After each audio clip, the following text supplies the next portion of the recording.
Bismillahirrahmanirrahim. Assalamualaikum warahmatullahi wabarakatuh. Pemirsa, berjumpa kembali dengan kami di Jangan Salah Arah di channel Ahmad Hidayat. Ya, topik untuk kali ini kita akan membahas tentang program hilirisasi yang digaungkan oleh Pak Jokowi. Dan idealnya memang ini sebetulnya bagus sekali ya, bahwa apa istilahnya, untuk menambah kekuatan ekonomi kita tidak selalu impor, tapi ada value added ya dari produk-produk raw yang dihasilkan dari sumber daya alam kita, sehingga kita mempunyai nilai tambah dalam meningkatkan pendapatan. Nah, tapi judul kali ini agak kontroversial, bahwa apakah hilirisasi ini akan menjadi nihilisasi ya. Nah, ini sebuah pertanyaan karena banyak hal yang indikatornya yang masih belum terasa begitu ya. Dan kita akan bahasnya saat ini, dan seperti biasa kita akan ditemani oleh Bang Ahmad Hidayat ya, bagian narasumber tetap kita. Ya, berikut ini adalah video cuplikan sedikit tentang hilirisasi.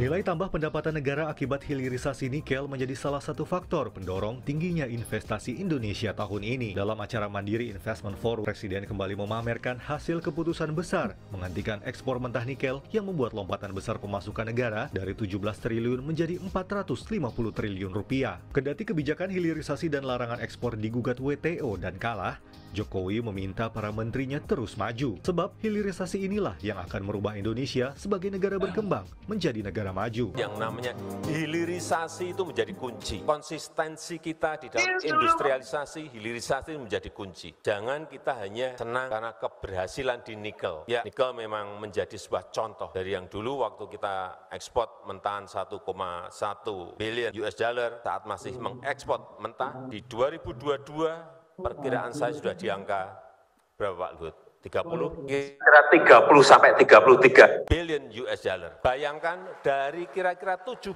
triliun kemudian melompat menjadi 450 triliun rupiah. Betapa nilai tambah itu sangat besar sekali. Ya, baik, itulah tadi video tentang program hilirisasi yang diprakarsai oleh Presiden Jokowi ya, dan kita melihat bagaimana tinjauan dari pengamat kebijakan, pakar kebijakan publik ya, Bang Matnur. Gimana Bang tanggapannya Bang mengenai ini? Ini kita bahas sesuatu yang sangat strategis mengenai hilirisasi ya. Menurut saya narasi hilirisasinya Pak Presiden, Pak Jokowi ini sangat heroik ya, sangat bergairah ya. Tetapi malah saya melihat karena saking heroiknya ya melupakan hal-hal yang menurut saya fundamental. Nah, sebelum kita menjabarkan apa yang saya maksud ya, kita pengen tahu dulu bagaimana sih sebetulnya narasinya Pak Jokowi ya. Ada beberapa infografis yang ingin saya sharing ya. Pertama adalah ini dia, alasan hilirisasi yang dimaksudkan oleh Pak Jokowi ternyata sebenarnya adalah menghentikan ekspor. Nah, ini yang menurut saya menarik ya. Dalam infografis ini ya, Pak Jokowi mengatakan dia akan melarang, menghentikan ekspor tembaga-tembaga mentah ya.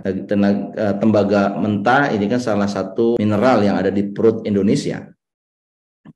Kenapa? Karena dia ingin bangun smelter di Gresik, Jawa Timur, Nusa Tenggara Barat. Ya, katanya sudah sampai 50%. Ya. Kemudian smelter Freeport dan smelter yang ada di NTB juga sudah 50% jadi. Kemudian berharap di 2045 GDP Indonesia itu berada di kisaran 9 sampai 11 triliun dolar. Ya, kita saat ini sekitar 1,5 triliun. Jadi melompat bisa 9 sampai 10 kali. Ya, income per kapitanya kita sampai 21.000. Itu berarti sekelas Singapura. Ya, posisi kita saat ini kan hanya 4.700 ya, 4.600 dolar. Ya, 4.000-an. Ini kalau 21 katakanlah 24 itu 6 kali lipat ya per kapita kita. Nah, ini adalah hal menurut saya satu hal yang bagus ya, satu hal yang sangat progresif. Tetapi apakah hilirisasi ini bisa berjalan? Ya, bagaimana roadmap dari hilirisasi ini yang menjadi pertanyaannya. Ternyata menurut saya ya yang paling kentara sekali adalah ketika kita bicara nikel. Ini ada informasinya. Fakta menarik mengenai gugatan tentang biji nikel ya, biji boksit. Ya. Indonesia itu gak kalah gugatan ya. Karena kebijakan larangan ekspor bahan mentah terutama nikel, boksit dan sebagainya itu dianggap menyalahi prinsip-prinsip dari fair trade, dari perdagangan yang fair, yang adil. Kenapa? Begitu Indonesia memiliki bahan mentah dan tidak mau mengekspor, berarti nanti harga-harga mineral ini akan tinggi. Ya, saya tidak mengkhawatirkan ya bagaimana bahan material ini di pasar dunia, tetapi yang saya khawatirkan adalah retaliasi, balas dendamnya kalau Indonesia itu tidak mau ekspor, kemudian kita butuh bahan baku yang sangat diperlukan buat kepentingan nasional, let's say minyak, ya, kemudian mereka tidak mau kirim ke kita bisa mengalami bencana, ya. Itu yang saya khawatirkan kalau negara-negara lain anggota WTO melakukan retaliasi. Kita ini kan nggak bisa hidup sendiri ya, kita membutuhkan barang-barang lain dari luar, ya. Salah satunya adalah minyak. Nah, jadi khusus untuk nikel ini ya, Pak Jokowi sudah melakukan pelarangan itu sejak Januari 2020.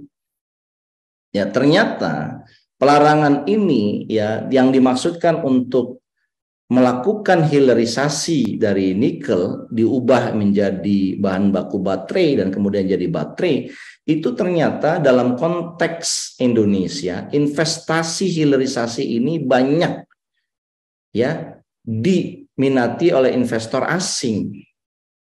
Apa masalahnya? Kan nggak ada masalah investor asing. Yes, kita sudah pengalaman sejak tahun 70-an ya, yang mengundang investor asing untuk menggali potensi-potensi tambang kita.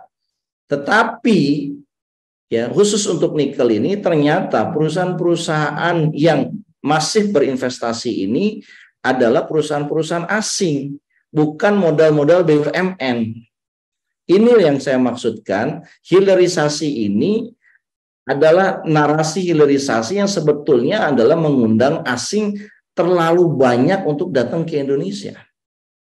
Saya kira akan banyak dampak turunannya ya. Masalahnya adalah hilirisasi ya yang saya sebutkan khusus untuk smelter nikel adalah yang sempat kemudian kerusuhan PT GNI, di mana itu tenaga kerja asingnya yang berasal dari Cina itu didatangkan dan kemudian menyebabkan konflik horizontal antara tenaga kerja pribumi dengan tenaga kerja asing itu. Jadi bukannya membuat investasi ini berkembang, malah sekarang investor jadi khawatir apa investasi saya ini akan survive, karena kalau udah ada gangguan begini kan udah gangguan keamanan. Ya, bagaimana masa depan dari investasi smelter ini kalau seandainya masyarakat di sekitar lokasi menolak? Kan keamanan pabriknya jadi tidak aman. Keamanan berusahanya jadi tidak aman. Nah, kalau keamanannya terancam, inilah modal usaha berarti gagal semua. Ini investasi yang akan sia-sia. Ya, kenapa? Karena ditambahkan item tidak hanya mengenai finansial, tetapi juga ditambahkan mengirim tenaga kerja asingnya datang ke wilayah Indonesia dan mereka bekerja yang sebetulnya pekerjaannya adalah low skill yang bisa sebetulnya dilakukan oleh masyarakat setempat.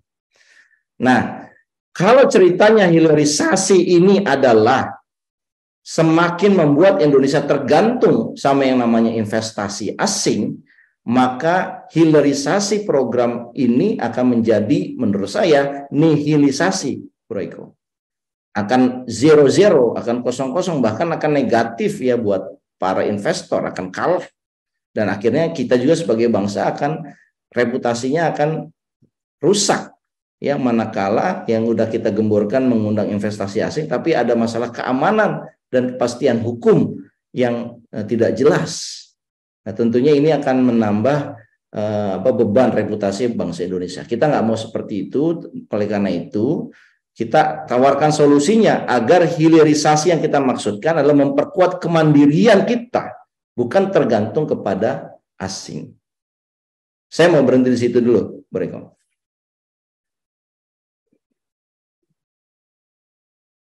Oke, baik. Ini menarik ya bahwa kalau seandainya ini kita sudah punya banyak SDA dan yang menguasai justru perusahaan-perusahaan atau investor-investor asing ya, dan tidak berimbang apa yang Indonesia dapat. Dan ini tentunya kalau seandainya hilirisasi sebagai expand dari contohnya industri penggalian tambang, apakah nikel dan sebagainya, kemudian dibuatkanlah hilirisasi menjadi baterai dan sebagainya. Kalau seandainya itu juga menggunakan investor asing juga, ya asing-asing semua begitu. Ini tidak akan menciptakan kesejahteraan bagi warga negara secara signifikan. Begitu mungkin ya Bang. Iya, yang saya ingin sampaikan adalah jangan sampai kita melakukan kesalahan dua kali dalam persoalan hilirisasi ini ya. Kita punya pengalaman sejak tahun 67 yaitu Freeport. Bagaimana bumi Papua itu dikeruk ya, sampai kemudian sekarang menjadi lubang yang sebesar gunung. Bahkan tidak hanya itu saja, di bawah lubang itu juga ada yang bawah tanah, underground mining, yang kemudian diambil kekayaan tanah Papua, ya. Tetapi kesejahteraan masyarakat Papua di sana masih bermasalah. Ini kita punya kesalahan ya tentang Freeport ini, rusak lingkungannya, ekologinya rusak. Sementara masyarakat yang terdekat aja tidak sejahtera, apalagi masyarakat Indonesia secara umum. Nah, apa yang mau kita pelajari dari kasus investasi Freeport ini? Yang pertama, ya, kita mengagung-agungkan investasi asing, tapi kita lupa yang namanya transfer knowledge. Kita lupa juga untuk melatih SDM Indonesia yang suatu saat kelak nanti akan mengolah smelter ini, tapi bukan proses yang cukup panjang. Ya, kita harus belajar juga sebetulnya dari Apple. Apple itu investasi masifnya dikelola di China, perusahaan namanya Foxconn. Tapi di situ transfer knowledge-nya terjadi sehingga produk handphonenya Cina ya apa mereknya itu sekarang sudah kelasnya sudah mirip dengan iPhone. Artinya ada transfer teknologi dengan merek dalam negeri. Ya, di kita ini tidak berjalan menurut saya ya, Bro Eko. Nah, kembali lagi kepada pertanyaan, apakah kemudian kita ini menjadi anti asing? Tidak. Kita tidak anti asing, kita membutuhkan investasi dari asing. Tetapi, nah saya katakan tetapinya, kita membutuhkan smart public policy. Kebijakan publik yang cerdas, dan itu diambil dari policy makers yang mumpuni. Policy makers yang mumpuni adalah dia menjaga keseimbangan, bahwa memang secara nyata kita membutuhkan teknologi dan finansial. Teknologi dan finansial ini, kedua ini tidak ada di Indonesia. Ya, setidaknya belum tercipta pasar keuangannya dan juga pasar teknologinya. Sehingga kita membutuhkan dari luar. Tetapi ketika kita membutuhkan dari luar, kita harus juga jaga kepentingan nasional kita. Kepentingan nasional kita adalah tenaga kerjanya tidak boleh juga dibawa dari luar. Kecuali sifatnya high skill labor yang tidak ada keterampilan orang Indonesianya. Tapi kalau tenaga kerjanya dibawa yang itu mereka adalah low skill labor, di sini letak masalahnya. Satu itu. Ya, jadi kita tidak anti asing, kita membutuhkan asing, tetapi yang kita maksudkan adalah hilirisasi itu dikembangkan oleh anak bangsa sendiri dengan kemandiriannya. Ya, nah sebenarnya ya para ilmuwan-ilmuwan Indonesia itu tidak kalah. Ya, teman-teman di ITB itu menemukan bagaimana mengubah kelapa sawit dia menjadi D100, langsung diesel 100 dengan menggunakan katalis merah putih. Langsung bisa digunakan tanpa harus membutuhkan solar lagi. Kalau kita kan sekarang masih campur solar, mixing. B30, B40 ya kan. Nah itu teman-teman udah bisa menciptakan itu, artinya teknologinya ada, tinggal finansialnya. Nah ini kan perbankan Indonesia bisa membentuk namanya syndicate corporate bank yang difasilitasi oleh central bank. Yang untuk menyiapkan pendanaan untuk ke arah situ. Nah, artinya teknologinya ada, investasinya bisa kita create dari dalam negeri. Kita bisa menggunakan istilahnya MMT, rekayasa monetary, ya, apa yang disebut dengan modern monetary theory, di mana sebetulnya printing money itu tidak akan membahayakan perekonomian, tidak akan menciptakan inflasi, manakala itu digunakan untuk menopang sektor real. Itu yang menurut saya kita belum memanfaatkannya. Beda dengan China. China sudah memanfaatkan MMT itu, Modern Monetary Theory. Dia sudah menggunakan, dia printing money, perbankan itu suku bunganya rendah, sehingga masyarakat bisa berinvestasi, bisa menggerakkan sektor real, dan mereka mengembalikan dengan cost of fund yang murah, mereka menciptakan tenaga kerja, dan mereka melakukan masif produk yang akhirnya mereka surplus perdagangannya. Kita punya teorinya semua, kita paham itu, MMT itu kita paham, teknologi teman-teman ilmuwan Indonesia juga menemukan. Nah, harusnya Presiden Jokowi menggunakan ini roadmap-nya, yaitu menggunakan kemandirian ekonomi kita. Nah, kalau ini kan sederhana aja, hilirisasi kita melarang ekspor bahan mentah karena kita mau digunakan dalam negeri, tapi yang menggunakannya itu ke perusahaan-perusahaan di mana perusahaan itu adalah perusahaan asing mayoritasnya. Dengan tenaga kerjanya juga dari asing. Itu kan artinya kita sama aja memberikan karpet merah kepada mengeksploiter sumber daya alam kita, yang nanti ujung-ujungnya kesejahteraan itu kita tidak masuk ke kita, dan yang masuk ke kita adalah kerusakan ekologi, kerusakan lingkungan.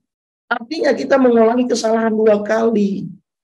Nah, ini yang saya maksudkan, bahwa hilirisasi yang dimaksud oleh Presiden Jokowi harusnya dilengkapi dengan berbagai persyaratan-persyaratan. Di antaranya tadi saya katakan harus ada national interest. National interest-nya adalah bisa jadi uang dan teknologi dari mereka, tetapi harga mati tenaga kerjanya tidak boleh dari mereka. Misalkan begitu. Nah, ada ya rekomendasi lain ya, kedua dan ketiga, tapi saya mau serahkan dulu ke Bu Reko.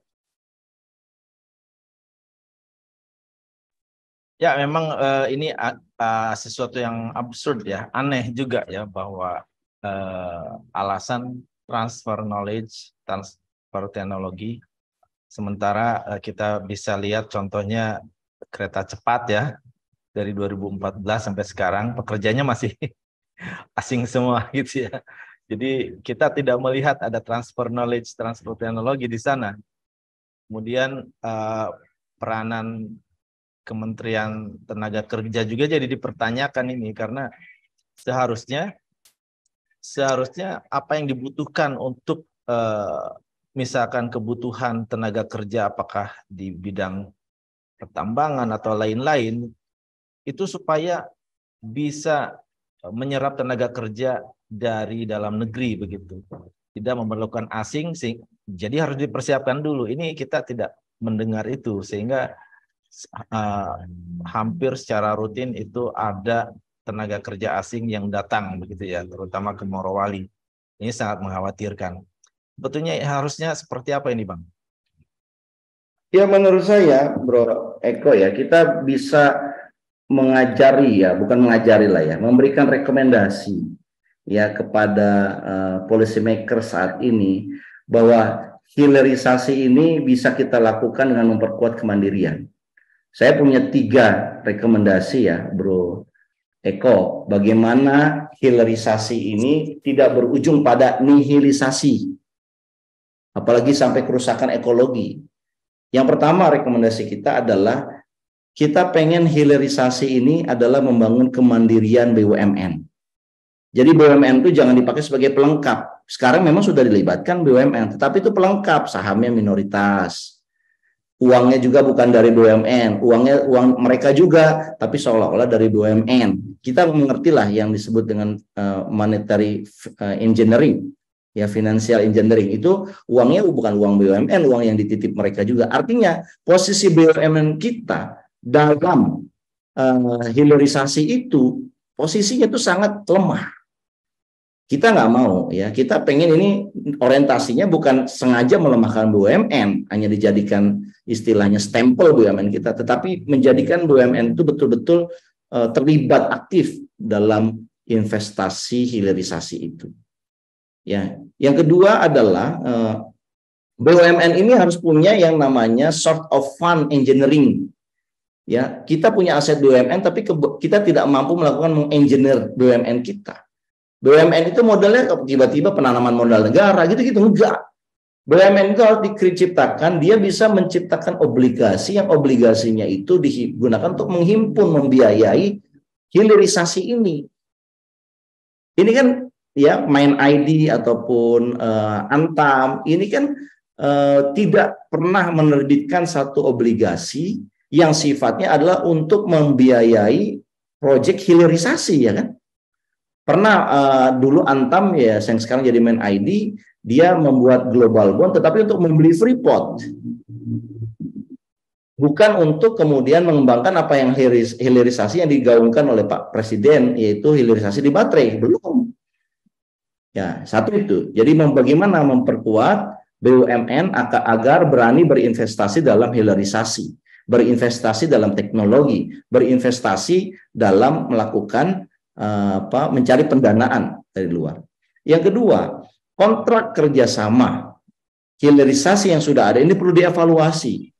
PT GNI dan juga PT-PT lainnya ya yang sudah ada di Morowali, di Jawa Timur, di Banten, Sumatera, ya di kawasan Indonesia Timur, itu perlu dievaluasi. Kalau mereka melakukan kontrak kerjasama hilirisasi dengan mewajibkan harus menggunakan tenaga kerja asing, lebih baik kita batalkan, Bro Iko. Karena itu yang membuat menghilisasi, karena masyarakat nanti nggak mendapatkan kesejahteraan dan tidak ada transfer knowledge yang kerja sama mereka. Jadi ibaratnya mereka mengeruk saja. Ini yang menurut saya ya sangat fundamental ya, bahwa kontrak kerjasama dengan investor asing dengan melibatkan sumber daya dari asing itu sangat berbahaya. Dan yang terakhir saya kira yang perlu kita pikirkan adalah kita ini kan banyak memberikan karpet merah untuk investasi asing. Ada tax holiday, ada free royalty dalam kurun waktu yang lama. Mereka juga bisa memiliki lahan 90 tahun dan sebagainya. Itu semua akan berujung pada nihilisasi kesejahteraan kita. Nggak dapat apa-apa kita nanti. Bayangkan mereka mendapatkan tax holiday selama beberapa tahun, puluhan tahun. Hanya karena kita ingin menggait mereka, tenaga kerja asingnya, tenaga kerjanya mereka, nanti kita dapat apa? Tidak ada tax, tidak ada royalty. Kita nggak mendapat apa-apa, nihil gitu loh, nol. Oleh karena ini harus dievaluasi ya dalam hal keuntungan, berbagi keuntungan negara ini harus diperjelas. Nah, masalah yang berikutnya adalah kita pengen ada skema tentang transparansi yang disebut dengan transfer knowledge. Kalau seandainya kita mendatangkan teknologi dari asing, ya kan? Karena kita tidak punya misalnya. Maka itu harus ada satu transparansi bahwa dalam certain waktu, lah katakan 5 tahun, 10 tahun, itu ilmu untuk mengoperasikannya sudah bisa dilakukan oleh orang-orang lokal. Kemudian dalam tahun berikutnya kita juga bisa menciptakan mesin-mesinnya, dan tahun berikutnya, ya roadmap berikutnya kita bisa memodifikasi teknologi-teknologi itu. Itu yang disebut dengan transparansi, transfer knowledge, dan teknologi. Nah ini kita belum ada, kita banggakan, kita sudah melakukan mengundang investasi asing. Dan kita sudah punya transformasi knowledge. Tapi pertanyaannya, mana produk-produk lokalnya? Kita kayak bicara misalkan, investasi otomotif sudah dilakukan sejak peristiwa Malari 74. Kita mengundang investor asing, terutama dari Jepang, untuk transfer knowledge. Betul? Tetapi pertanyaannya, mana mobil nasionalnya? SMK? Kan belum ada. Nah, itu yang kemudian harus ada timeline. Kalau ada transfer knowledge, berarti ujung-ujungnya ada produk lokal yang kita banggakan. Jangan kalah sama Malaysia ya. Misalnya Malaysia sudah punya mobil nasional ya. Nah, yang terakhir saya kira kita perlu ya memastikan bahwa seluruh proyek investasi hilirisasi tidak perlu membawa tenaga kerja asing yang sifatnya low skill labor. Dan menurut saya itu adalah game changing. Kalau masih ada perusahaan yang membawa tenaga kerja asingnya yang low skillnya ke Indonesia, ini bakal nihilisasi, bukan hilirisasi. Ya, ini yang saya kira kita perlu ingatkan, karena ini sekarang ya, kalau negara Indonesia bukan negara yang 4 terbesar penduduknya di dunia, ya mungkin tepat. Ya, di Jepang misalkan tenaga kerja asing silakan. Ya, tetapi Indonesia ini adalah negara terbesar keempat di dunia. Banyak rakyat Indonesia yang belum punya pekerjaan. Ketika ada orang asing yang sifatnya low skill datang, ada kesan di kalangan bangsa kita, mereka merebut pekerjaan kita. Akhirnya yang terjadi gesekan sosial. Nah, saya kira ini kita perlu hindari. Kita harus memberikan satu usulan roadmap yang jelas, dan saya kira ya kewajiban kita ini sudah kita tunaikan.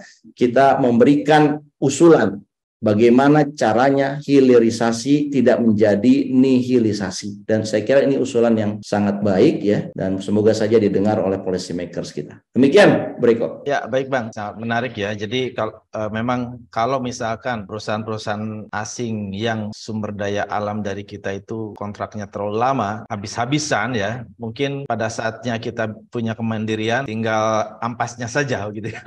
Sehingga tidak bisa menopang kekuatan ekonomi dalam jangka waktu yang lebih lama begitu ya, sehingga kita harus starting over lagi mencari sesuatu yang baru, sementara SDM-nya sudah siap meneruskan yang lama begitu. Oke, ya semoga ini didengar sehingga tidak melakukan kesalahan dua kali seperti yang terjadi pada Freeport ya, bahwa harta kekayaan atau sumber daya alam yang keruk sedemikian besar dan asing yang menikmati. Ya demikian untuk topik hilirisasi di JSA kali ini. Kita akan berjumpa kembali di topik yang lain. Nah, jangan lupa untuk like, share, komen, dan subscribe channel Ahmad Nur Hidayat, dan pantengin terus setiap harinya. Terima kasih Bang Ahmad Nur. Kita jumpa lagi di waktu yang akan datang. Akhiri billahi taufiq wal hidayah. Assalamualaikum warahmatullahi wabarakatuh.